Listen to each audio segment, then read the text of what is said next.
সুপ্রিয় দর্শক শ্রোতা, দুটি কথায় আমি মোহাম্মদ মোজাম্মেল হক সবাইকে জানাই সাদর সম্ভাষণ।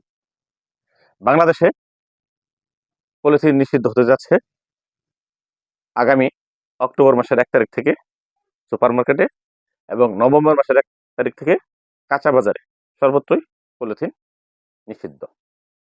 ইতিপূর্বে তৎকালীন মন্ত্রী শাহজাহান সিরাজ 2002 সালে পলিথিনকে নিষিদ্ধ করেছিলেন এবং এই আইনটা অনেকটা বাস্তবায়নও করেছিলেন। তারপর হঠাৎ করে আবার এই আইনটা অকার্যকর হয়ে যায় এবং পলিথিন আবার পুনরায় মার্কেটে ফিরে আসে। এবং পলিথিন অত্যন্ত সহজলভ্য একটা জিনিস, হাতের কাছে পাওয়া যায় এবং প্রয়োজন মতো ব্যবহার করা যায়। যে কোনো জায়গায় আমরা পলিথিন ব্যবহার করি, মাছের বাজারে, শাকের বাজারে, সবজির বাজারে, এই মরিচ, পেঁয়াজ, আদা, রসুন, মশলা জাতীয় পণ্যে এবং যে কোনো ধরনের ডাল, চাল আমরা পরিমাপ করার জন্য, বহন করার জন্য পলিথিন ব্যবহার করে থাকি।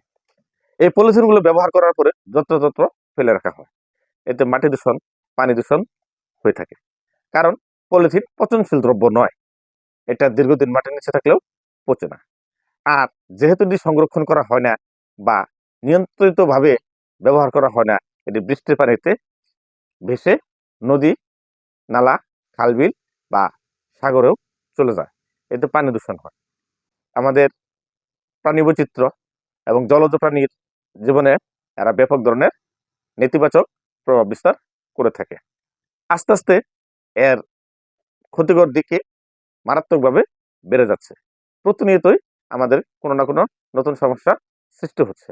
কাজেই এই পলিথিনটা যাতে আমাদের পরিবেশকে দূষিত না করতে পারে, মাটিকে দূষিত না করতে পারে, পানিকে দূষিত না করতে পারে, বায়ুকে দূষিত না করতে পারে, এর জন্য আমাদের এখনই সাবধান হওয়া অতীব জরুরি। কারণ পলিথিনের বিকল্প অনেক কিছুই আছে, আমরা ইচ্ছা করলে ব্যবহার করতে পারি। যেমন পাট, কাগজ সহ কাপড়, বিভিন্নভাবে আমরা পলিথিনের বিকল্প তৈরি করতে পারি।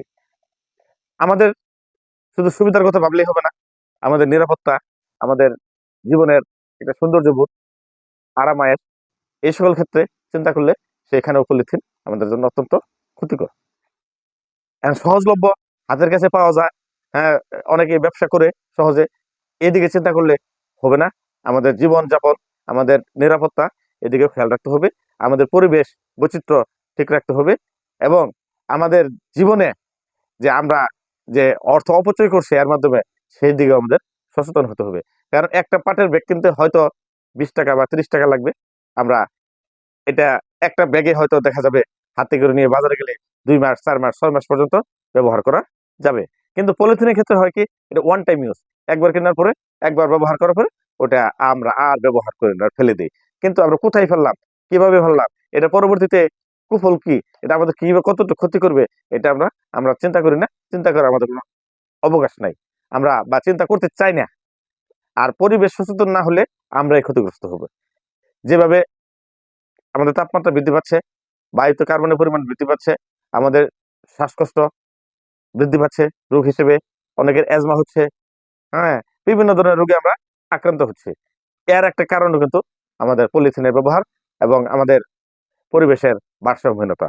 তা আমরা, যেহেতু সরকার একটা সিদ্ধান্ত নিচ্ছে, আমরা একে স্বাগত জানাই, সাধুবাদ জানাই এবং আমাদের নিরাপত্তার জন্য আমরা এই পলিথিনের ব্যবহারটা আস্তে আস্তে কমিয়ে আনবো, এক পর্যায়ে আমরা পরিপূর্ণভাবে বাদ দিব।